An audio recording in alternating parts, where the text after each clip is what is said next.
Después de 9 años, el primer patriarca del Zen, Bodhidharma, que llevó el Zen a China desde la India en el siglo VI, decidió que deseaba regresar a casa. Reunió a sus discípulos a su alrededor para probar su percepción. Dofuku dijo: en mi opinión la verdad está más allá de la afirmación o la negación, pues ahí es como se mueve. Bodhidharma replicó: tú tienes mi piel. La monja Soji dijo: desde mi punto de vista, es como la visión de Ananda, del país del Buda, una vez visto, visto para siempre. Bodhidharma respondió: tú tienes mi carne. Doiku dijo: los 4 elementos, luz, viento, fluidez y solidez, están vacíos, y los 5 skandhas son nada. En mi opinión, nada es la realidad. Bodhidharma comentó: tú tienes mis huesos. Finalmente, Eka se inclinó ante su maestro y permaneció en silencio. Bodhidharma dijo: tú tienes mi médula. Puedo ver las nubes a 1000 kilómetros de distancia, escuchar la música ancestral en los pinos. ¿De qué música te he estado hablando? Los místicos hindúes la han llamado Omkar, el sonido primordial. O incluso mejor, la han llamado Anahata, el sonido silencioso, el sonido sin crear, el sonido que siempre ha estado allí, el sonido mismo de la existencia. Te está rodeando, está dentro de ti, sin ti. Tú estás hecho de él. Así como dice la física moderna que todo está hecho de electricidad, los místicos orientales han dicho que todo está hecho de sonido. En una cosa la física moderna y los antiguos místicos están de acuerdo. La física moderna dice que el sonido no es nada más que electricidad y los antiguos místicos dicen que la electricidad no es nada más que sonido.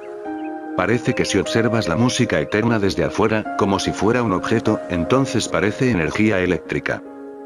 Si lo sientes, introspectivamente, no como un objeto sino como tu mismo ser, como tu subjetividad, entonces se escucha como un sonido. Anahata. Entonces se escucha como una música.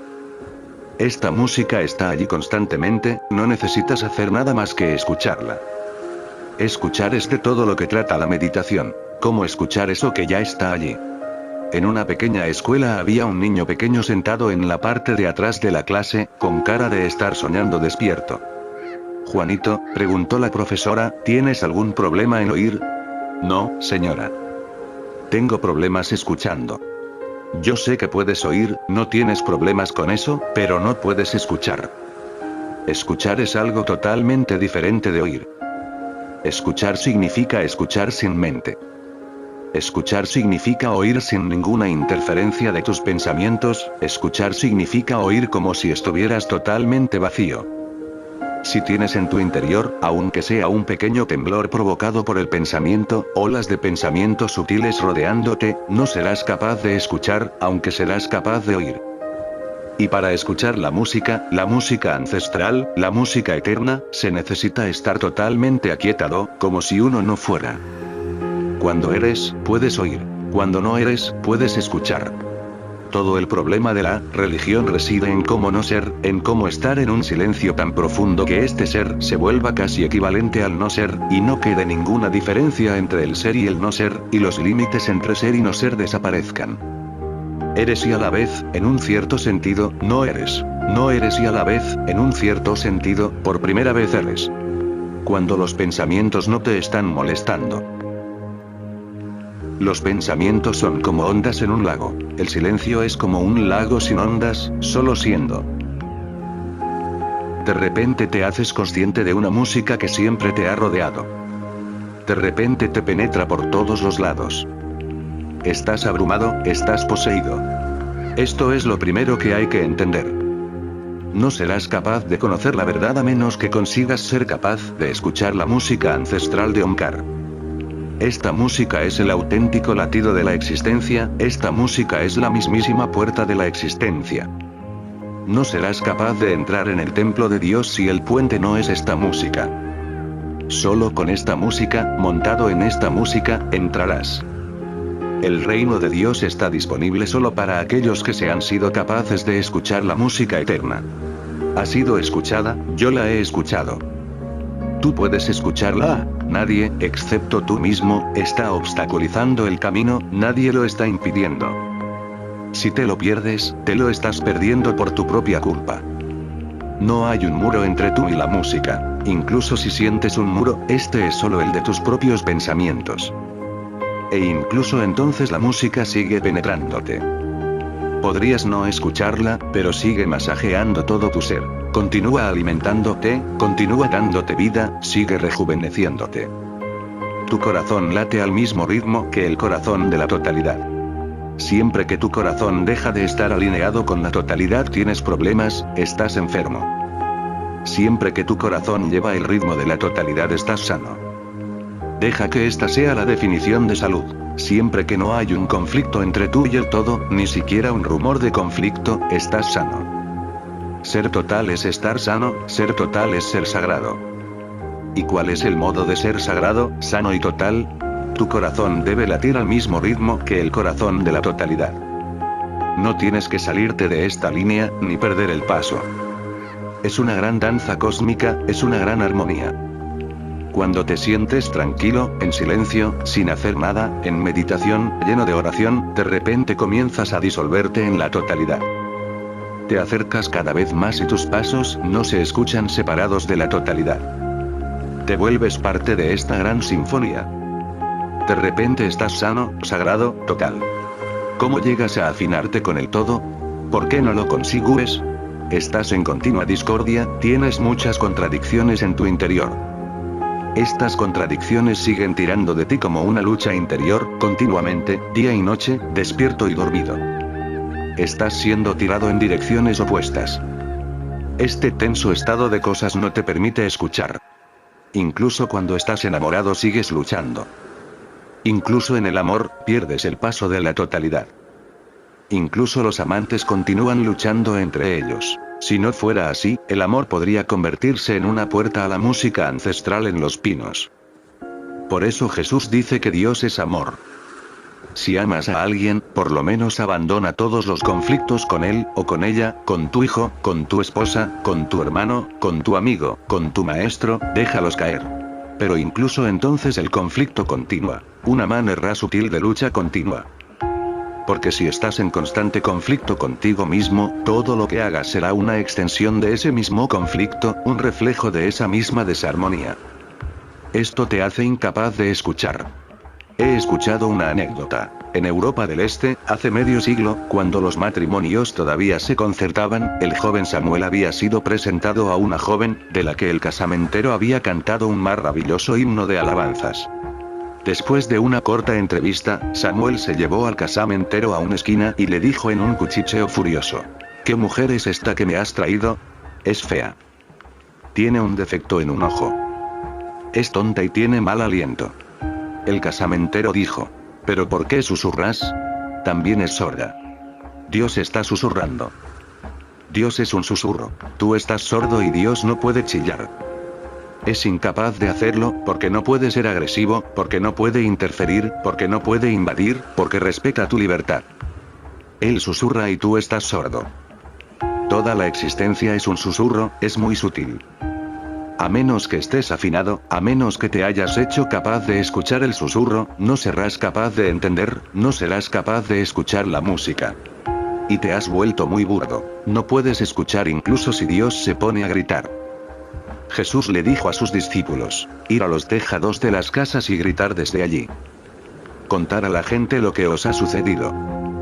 Tuvo que decir a sus discípulos que gritaran porque la gente es sorda. Se necesita una gran sensibilidad. Ser religioso es ser tremendamente sensitivo. Y ahí está la ironía. Las religiones, al contrario, te han hecho más insensible.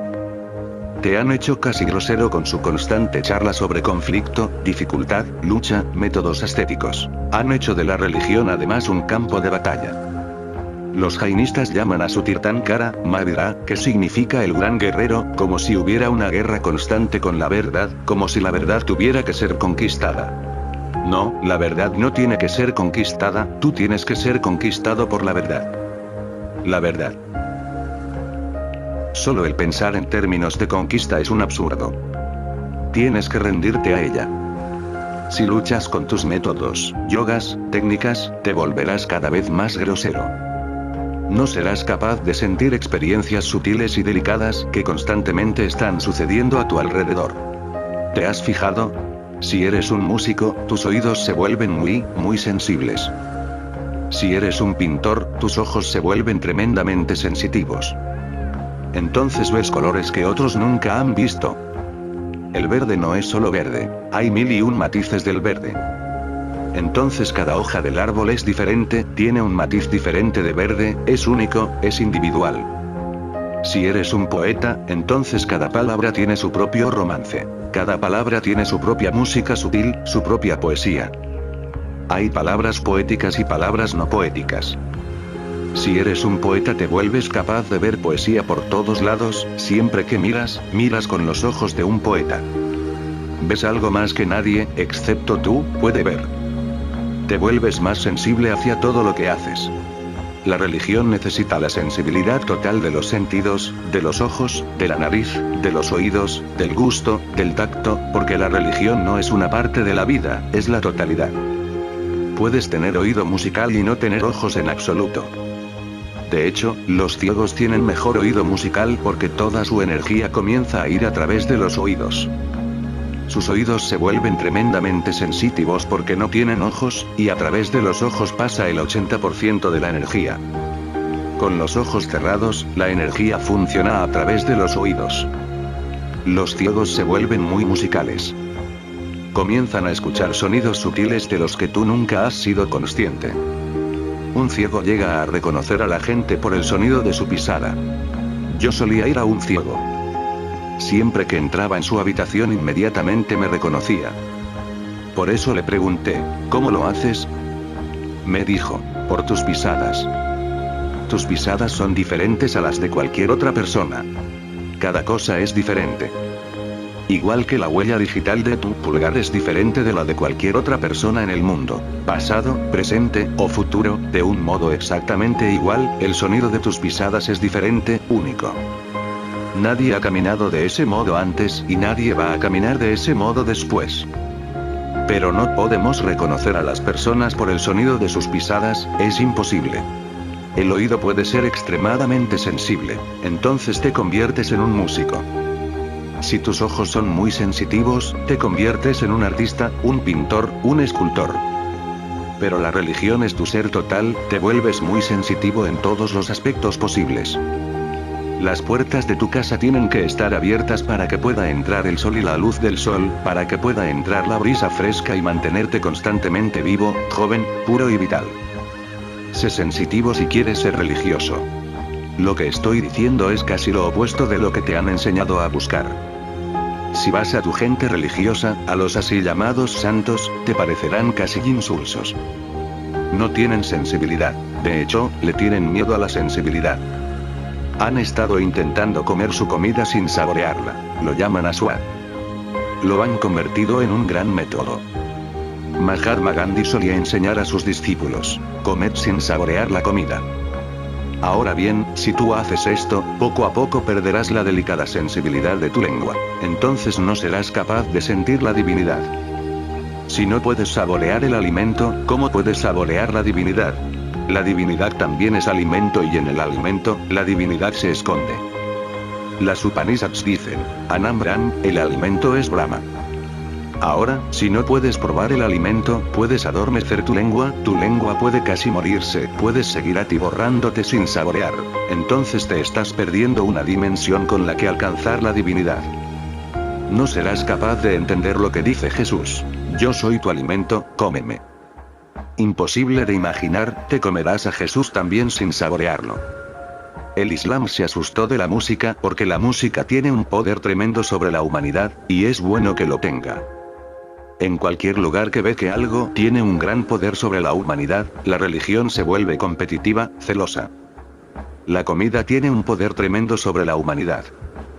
Hay mucha gente que vive para comer y mucha que come para vivir. La religión se asustó. Su Dios se puso celoso de la comida. Apareció la competición. Dijeron, matar el sentido del gusto, de otra manera la gente escogerá la comida en vez de escoger a Dios. La música tiene un poder tremendo. Puede poseer. Puede hacerte estático, intoxicarte. El Islam se asustó. La música fue excluida.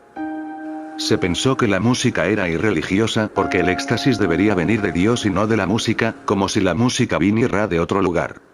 Sucedió que vino un músico a la corte de un emperador.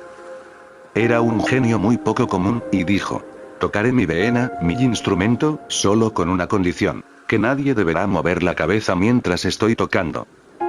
Nadie deberá mover el cuerpo, la gente deberá volverse como estatuas de piedra. El emperador, a quien le dijo que esta condición debería cumplirse, era un loco. Dijo: no te preocupes. Si alguien mueve la cabeza, le será cortada inmediatamente. Se avisó a toda la ciudad que si venían a escuchar al músico, supieran bien cuál era el riesgo. Venid preparados, no os mováis, especialmente la cabeza. Miles de personas querían ir. Habían acariciado durante largo tiempo la idea de escuchar a ese músico, y ahora él había llegado con esa condición tan peligrosa, casi absurda. ¿Quién ha oído hablar de un músico que pida que se cumpla tal cosa? De hecho, los músicos se alegran cuando la gente se balancea, cuando las cabezas se mueven y el cuerpo y su energía comienzan una danza sutil. Se sienten felices porque su música está poseyendo a la gente, la música es efectiva, la gente se conmueve. La emoción es un movimiento. Por eso la palabra emoción viene de movimiento. Cuando la gente se conmueve, se estremece, se estimula, un músico se siente feliz, recompensado, apreciado. Entonces, ¿qué tipo de hombre era ese? Fue poquísima gente, solo los que estaban locamente enamorados de la música, que dijeron: está bien, como mucho nos pueden matar, pero a este hombre hay que escucharlo. Acudió muy poca gente. El rey hizo los preparativos. Los soldados estaban de pie por todas partes con las espadas desnudas. Entonces el músico comenzó a tocar su vena. Durante media hora nadie se movió. Los espectadores parecían yogis, sentados como budas de piedra, sin moverse, como muertos. Entonces de repente fueron poseídos. A la vez que el músico entraba cada vez más profundamente en la música, algunas cabezas comenzaron a moverse y a balancearse, luego unas pocas más. Cuando la música terminó en mitad de la noche, muchas personas fueron apresadas. Iban a ser decapitadas, pero el músico dijo: no, no hay necesidad de matarlos. De hecho, estos son los únicos que tienen capacidad para escuchar. No los matéis. Los demás que han permanecido como estatuas tienen que ser expulsados. Ahora cantaré solo para esta gente. Estos son los oyentes reales. El rey dijo: no entiendo. Es simple, contestó el músico. Si no puedes ser poseído tanto como para que la vida deje de tener importancia, no estás poseído. Si no puedes arriesgar la vida, la música es secundaria y la vida es primaria. Llega un momento en el que uno puede arriesgar la vida, entonces la música se convierte en una prioridad, la música se convierte en lo esencial. Entonces escuchas la música ancestral en los pinos, no antes. Pero las religiones han matado tu sensibilidad. El Islam mató el oído, el hinduismo y el jainismo han matado el gusto. Y todas las religiones han estado en contra de los ojos. Existen historias de santos que se arrancaron los ojos porque temían dirigirlos al deseo, a la pasión. En la India se cuenta la historia de Surdas. Iba pasando por una ciudad cuando vio a una hermosa mujer. Fue poseído. Después se sintió culpable, por eso regresó a casa y se arrancó los ojos. Pero los ojos no son los culpables. De hecho, ver a una mujer hermosa, no hay nada malo en ello. Si realmente ves a una mujer hermosa y tienes realmente ojos sensitivos, verás allí un vislumbre de la divinidad, porque toda la belleza es ella, todas las formas son ella. Surdas no deja de cantar la belleza de Krishna, pero si la belleza de Krishna es la divinidad, ¿qué pasa con la mujer cuya belleza le atrajo? ¿Por quién fue hipnotizado? La divinidad es hipnótica. Arrancarte los ojos es un crimen en contra de la divinidad. Si Surdas llegó a hacerlo alguna vez, entonces para mí ya no es un santo. Podría ser un gran poeta, pero no un santo. Pero he estado entrando en profundidad en su poesía y siento que de algún modo la historia parece haber sido fabricada. Ha debido de ser una creación de los sacerdotes, o de los llamados religiosos, los mediocres, estúpidos que no entienden la vida. De otro modo, toda sensibilidad te lleva a él, todas las carreteras llevan a él, ¿a dónde si no pueden ir? Si surge el problema, no es por los ojos. El problema es que no tienes suficientes ojos. Entonces una mujer parece solo una mujer. Tú no tienes suficientes ojos. Si te sucede a ti, mi sugerencia es que limpies tus ojos. Hazte más sensitivo. Educa tus ojos, deja que sean cada vez más puros, sin nubes, y la mujer comenzará a transformarse en divinidad, y el hombre se volverá divinidad, y los árboles desaparecerán y serán llamas verdes de la divinidad, y los ríos desaparecerán y no habrá nada más que un constante flujo de energía. Todas las religiones han estado en contra de tus sentidos, tus indriyas. Yo no estoy en su contra, pero mi comprensión es que siempre que estás en contra de algo, estás en contra de la divinidad, porque todas las puertas se abren hacia ella y todos los caminos te llevan hacia ella. Intensifica tus sentidos, hazte más vital en tus sentidos.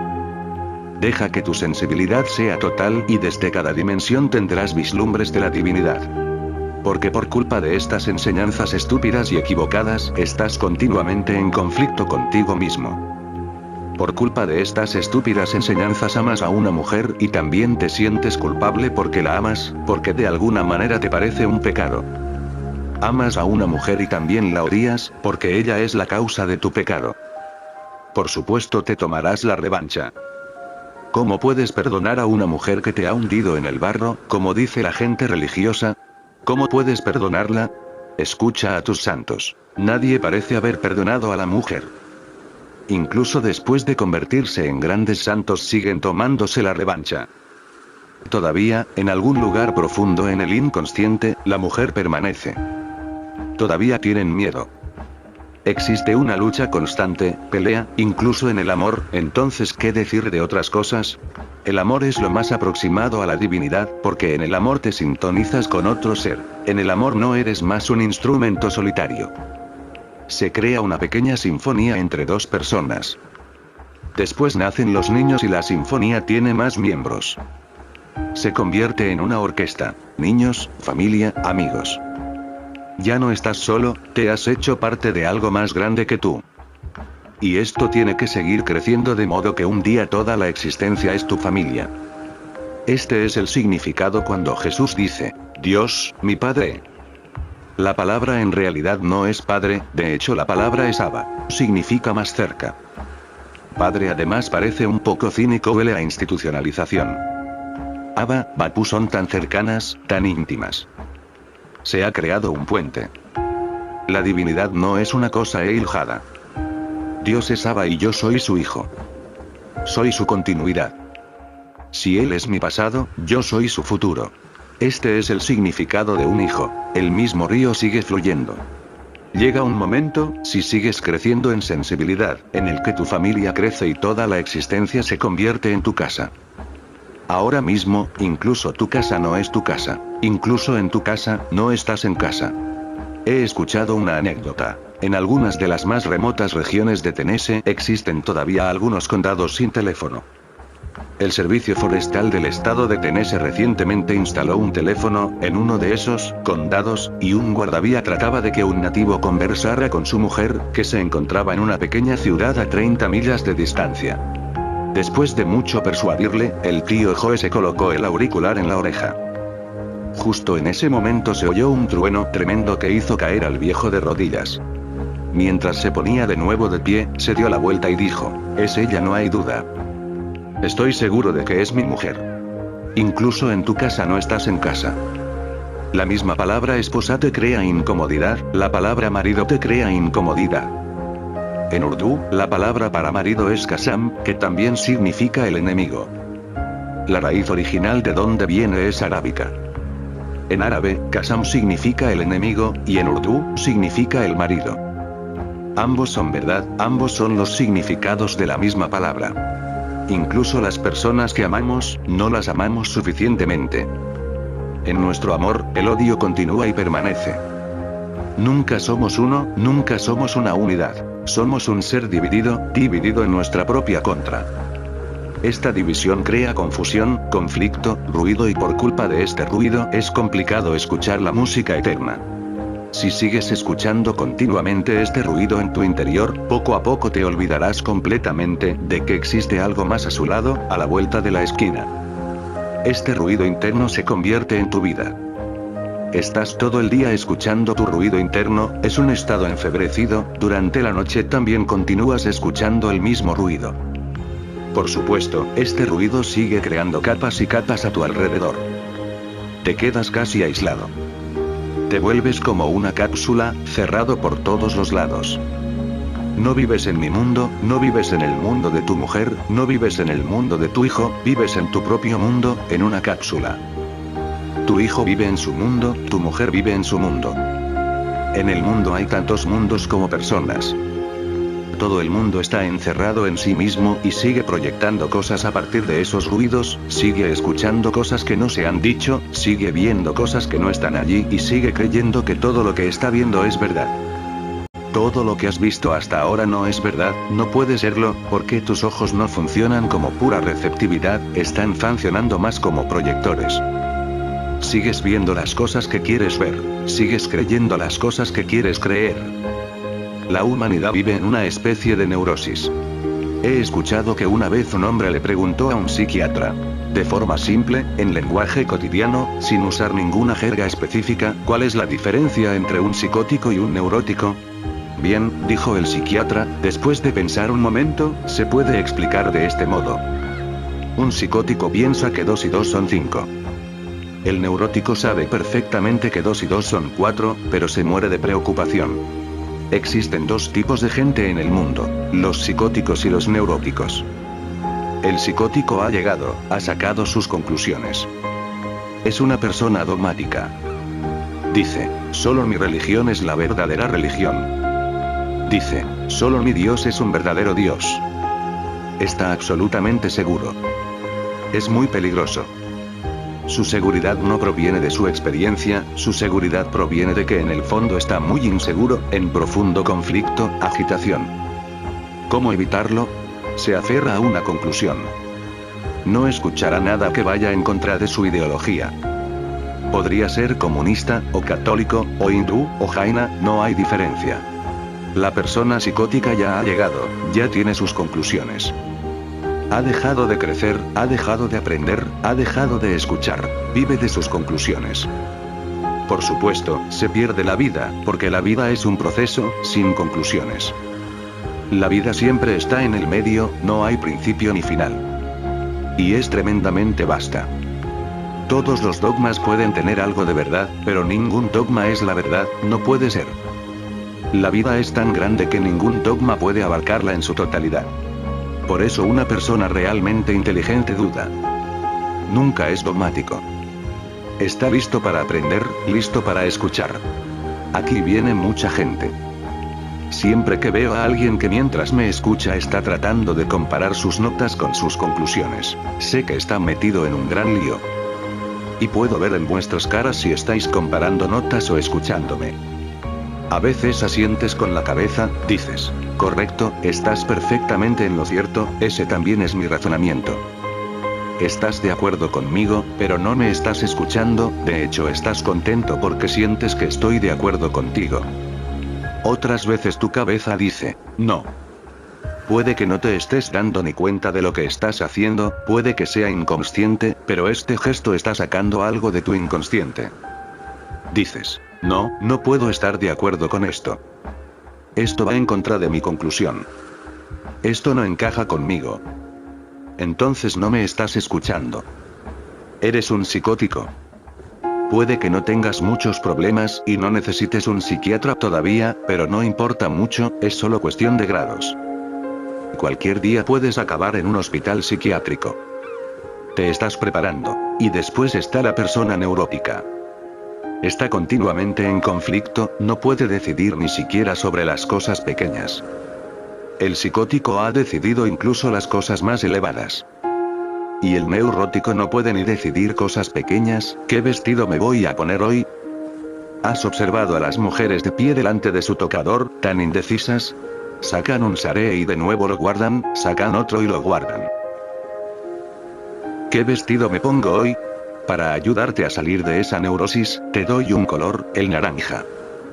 Libre. No tienes que preocuparte. No te quedan alternativas. Ambos tienen problemas. Uno no puede decidir las cosas fundamentales, ha dejado de aprender. Y el otro no puede decidir lo trivial, no puede aprender, porque está en un infierno, en total confusión. En mi pueblo, justo enfrente de mi casa, vivía un joyero. Era el tipo de persona que llamarías neurótico. Cerraba su puerta, daba unos pasos y volvía para atrás una y otra vez para mover el candado y ver si estaba cerrado o no. Se había convertido en un chiste en toda la ciudad. Si iba al mercado y alguien le preguntaba, ¿has cerrado la puerta, o no? Ahora es imposible. Dejaba cualquier cosa que estuviera haciendo, y decía, espera. Ahora vengo, y regresaba corriendo hacia su casa. Un día estaba bañándose en el río y alguien dijo algo sobre la puerta. Saltó desnudo y se fue corriendo a su casa. Lo estuve observando. Regresaba una y otra vez. Le era imposible hacer cualquier otra cosa. El candado. Solo imagínate su miseria. Normalmente, tú eres ambos. Estos son casos extremos. Normalmente eres ambos. En algunas cosas eres un psicótico, tienes que decidir lo más elevado, si Jesús es el Hijo único de Dios, el Hijo unigénito. Esto es psicosis. Entonces, ¿qué pasa con Buda y con Lao Tse y con Zaratustra? Sobre algunos temas has decidido y sobre otros estás completamente confundido. Una parte de tu ser es neurótico y una parte de tu ser es psicótico. Y por culpa de esta locura no puedes escuchar la música ancestral que siempre está ahí. Meditación es salirte de tu psicosis y salirte de tu neurosis. Es simplemente salirte de ambas. Porque por un lado no tienes ninguna conclusión importante contigo y, por el otro, no estás preocupado acerca de lo trivial. Simplemente estás en silencio. Simplemente estás siendo tú mismo, sin decisiones, sin conclusiones, sin centro y sin estar preocupado por pequeñas cosas. Si puedes estar en un estado en que los pensamientos no interfieran con tu ser, sin pensamientos pasando por delante, de repente estás rebosante. Ahora esta hermosa anécdota, una de las más hermosas en toda la historia del Zen. Y, por supuesto, pertenece al primer patriarca Zen, Bodhidharma. Bodhidharma es el genio del absurdo. Nadie lo ha sobrepasado nunca. Cuando llegó a China, el emperador salió a recibirlo. Habían llegado rumores de que iba a llegar un gran hombre, y él era un gran hombre, uno de los más grandes. El emperador salió a su encuentro, pero cuando vio a Bodhidharma, se arrepintió. Empezó a pensar, hubiera sido mejor que no hubiera venido. Este hombre parece que está medio loco. Bodhidharma llegaba con un zapato en el pie y un zapato en la cabeza. Hasta el emperador empezó a sentirse avergonzado por recibir a un hombre como ese y cuando se quedaron solos preguntó muy cortésmente, ¿por qué hacía esto? Bodhidharma dijo, esto es solo el principio. Tengo que preparar a mis discípulos. Si no puedes aceptar incluso esta pequeña contradicción, serás incapaz de entenderme porque soy todo contradicciones. El zapato es solo un símbolo. En realidad, quería poner el pie en mi cabeza. Bodhidharma llevó el Zen desde la India hasta China. Plantó la semilla del Zen en China. Inició un gran fenómeno a su manera. Él es el padre y por supuesto el Zen ha mantenido las cualidades de Bodhidharma todos estos siglos. El Zen es una de las religiones más absurdas, de hecho, la religión tiene que ser absurda porque no puede ser lógica. Está más allá de la lógica. Estaba leyendo una anécdota. Mientras la leía recordé a Bodhidharma. Escúchala. Un gran zoólogo informó a un colega de que estaba intentando cruzar un loro con un león de la montaña. ¡No! Exclamó el otro. ¿Qué esperas conseguir? No lo sé exactamente, admitió el científico. Pero te diré algo, si empieza a hablar será mejor que escuches. Leyendo esta anécdota, de repente Bodhidharma emergió en mí. Era un hombre que también era un león. Normalmente no hablaba pero su silencio era también terrible y terrorífico. Te miraba a los ojos, totalmente en silencio, y algo como un escalofrío te recorría la espalda. No hablaba, y entonces también era como un trueno. Busca una foto de Bodhidharma y mira, muy feroz y a la vez muy dulce. Un loro cruzado con un león, muy dulce y muy feroz. Toda la disciplina del Zen ha mantenido estas mismas cualidades. Los maestros Zen son muy duros en el exterior y muy dulces en el interior. Una vez que te has ganado su amor son dulces como la miel, pero tendrás que pasar a través de pruebas. Bodhidharma, durante 9 años mientras estaba en China, estuvo sentado frente a un muro, mirando la pared. En China se le conocía como el hombre feroz, que estuvo mirando una pared durante 9 años. Se dice que sus piernas se disolvieron, sentado y mirando solamente el muro. La gente llegaba e intentaba persuadirle, míranos, ¿por qué estás mirando la pared? Y él decía, porque vosotros sois también como una pared. Cuando llegue alguien que realmente no sea como una pared, miraré. Entonces un día llegó su sucesor. Y el sucesor se cortó una mano, se la dio a Bodhidharma y dijo, mira para aquí, de otro modo me cortaré la cabeza. Él se volvió inmediatamente y dijo, espera. Entonces, por fin has llegado. Te he estado esperando durante 9 años. Después de 9 años regresó a la India, y fue entonces que sucedió este incidente. Después de 9 años, el primer patriarca Zen, Bodhidharma, que llevó el Zen a China desde la India en el siglo VI, decidió que deseaba regresar a casa. Reunió a sus discípulos a su alrededor para probar su percepción. ¿Qué habían aprendido de él, y qué sabían acerca de la verdad? De modo que preguntó, ¿qué es la verdad? Dímelo en resumen.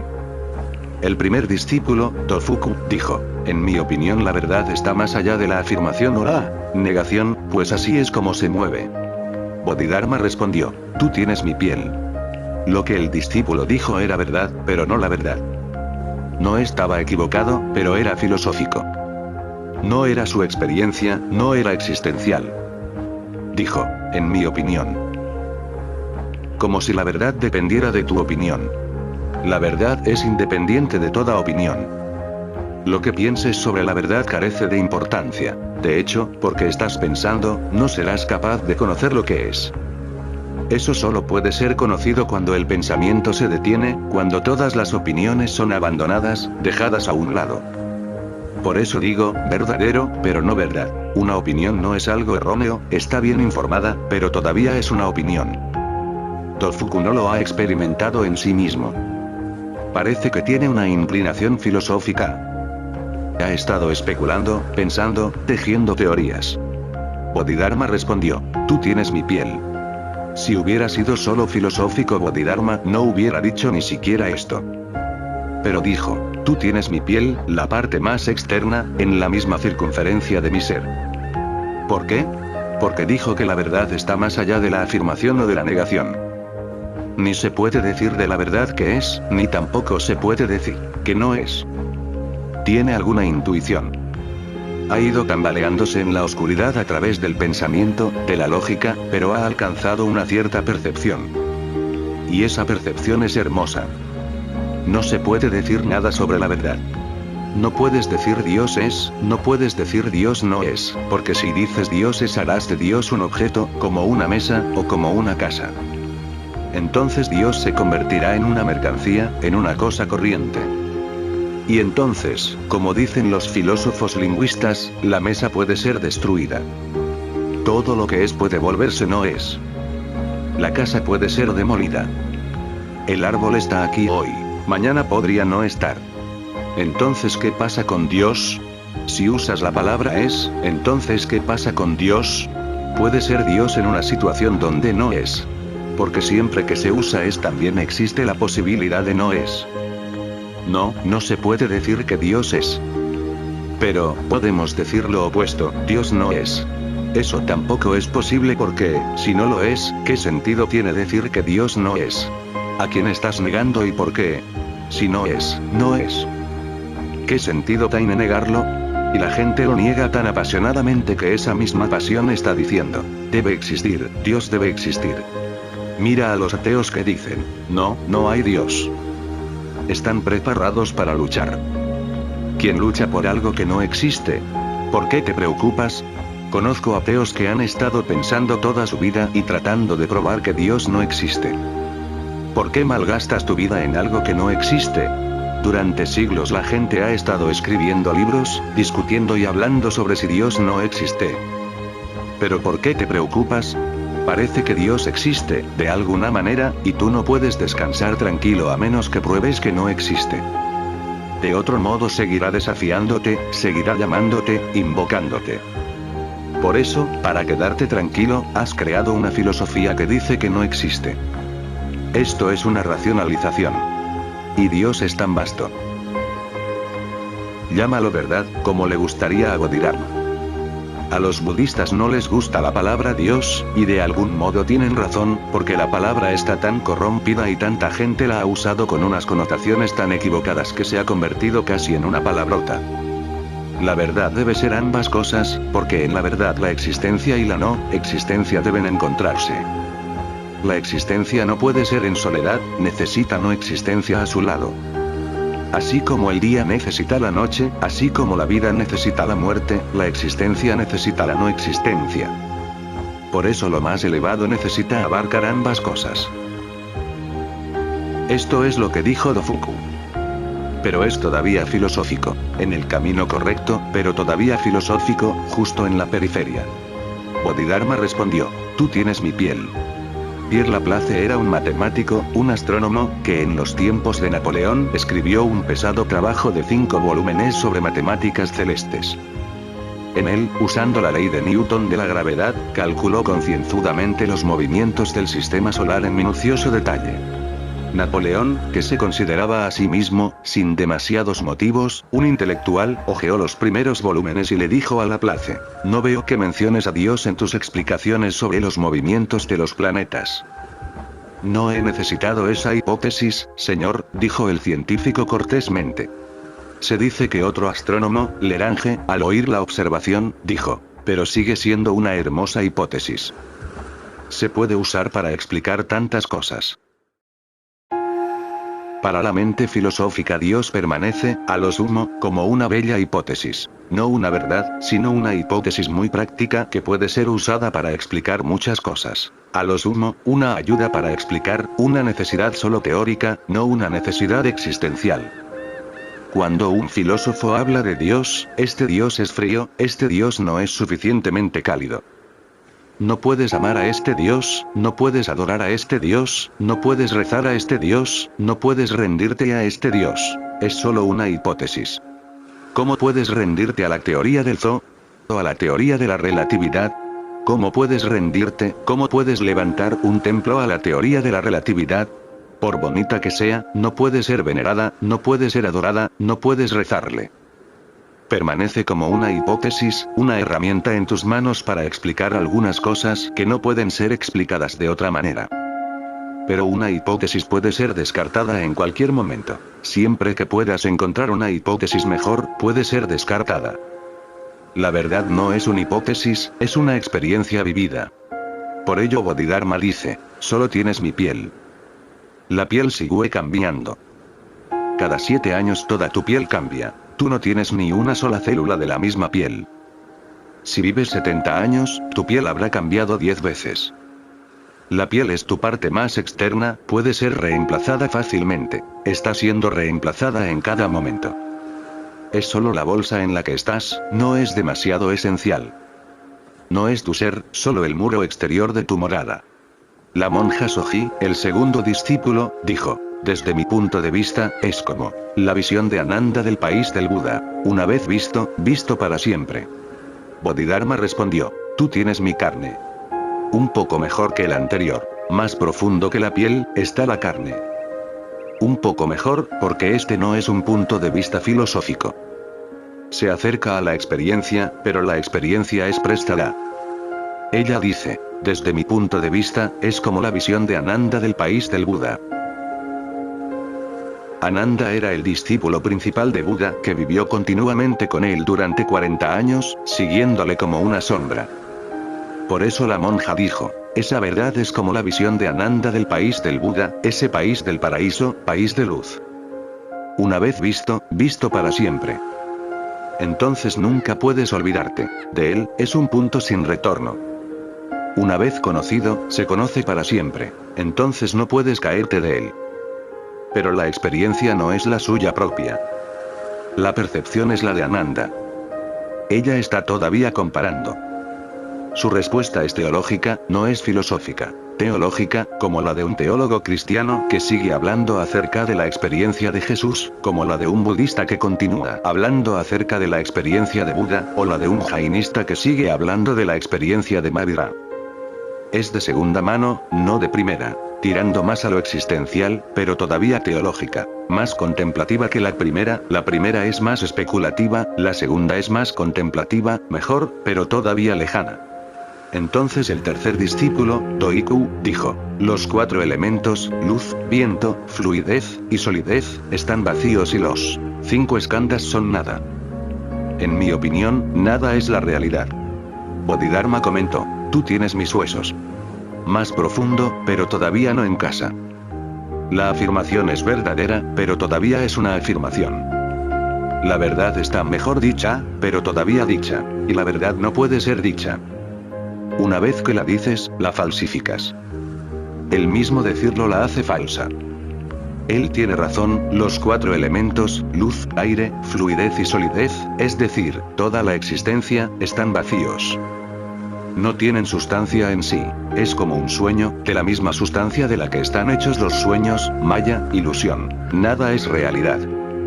La nada es la realidad, ¿de acuerdo? Pero está tratando de decir algo que no puede ser dicho. Wittgenstein ha dicho que cuando el enunciar lleva a la falsedad es mejor permanecer en silencio. Si no se puede decir, permanece en silencio, porque digas lo que digas, será traicionar la verdad. Bodhidharma comentó, tú tienes mis huesos. Has llegado muy cerca, pero todavía no has acertado. Finalmente, Eka se inclinó ante su maestro y permaneció en silencio. Bodhidharma dijo, tú tienes mi médula. Tú tienes mi espíritu. Eka se postró ante su maestro. Esta fue su respuesta, inclinándose en profunda gratitud, un gesto de agradecimiento y luego permaneció en silencio. Esta es la verdadera afirmación, y no es una afirmación en absoluto. La verdad puede ser dicha solo a través del silencio, porque solo a través del silencio la verdad es escuchada. Es a través del silencio que se llega a escuchar la música ancestral en los pinos. Y solo a través del silencio puedes decirla sin traicionarla. Eka hizo 2 cosas. Se postró. Ese es un gesto de profunda reverencia, respeto, agradecimiento, gratitud. En ese momento Bodhidharma pudo ver un vacío postrándose delante de él. No hay nadie en este cuarto discípulo, Eka. Él es únicamente un vacío en su interior. Él es aquello que el tercero dijo, vacío, nada. Él ha experimentado lo que el segundo señaló, el país del Buda de Ananda. Él es lo que el primero trató de decir filosóficamente, más allá del sí y el no. Solo el silencio está más allá de la negación o la afirmación. Solo el silencio no es ni teísta ni ateo. Solo el silencio es religioso, solo el silencio es sagrado. Para mostrar lo sagrado del silencio, se postró y permaneció en silencio. Realmente lo dijo sin decirlo. Este es el único modo de decirlo y no existe otro. Bodhidharma dijo, tú tienes mi médula. Tienes el centro más profundo de mi ser. Puedo ver las nubes a 1000 kilómetros de distancia, escuchar la música ancestral en los pinos. También tú puedes escucharla. Es tu derecho de nacimiento. Si te lo pierdes, solo tú, y únicamente tú serás el responsable. Escucha en los pinos. Solo escucha. En este mismo momento está allí. Solo tienes que estar como Eka, en profundo agradecimiento, en silencio, e inmediatamente está aquí y nunca ha sido de otra manera. Solo es preciso un giro hacia tu interior, para Vritti. Alguien preguntó al Buda, ¿cuál es el milagro más grande? Él dijo, para Vritti, un giro hacia tu interior. Ve hacia adentro, conéctate, y serás capaz de ver las nubes a 1000 kilómetros de distancia, y serás capaz de escuchar la música ancestral en los pinos. Basta por hoy.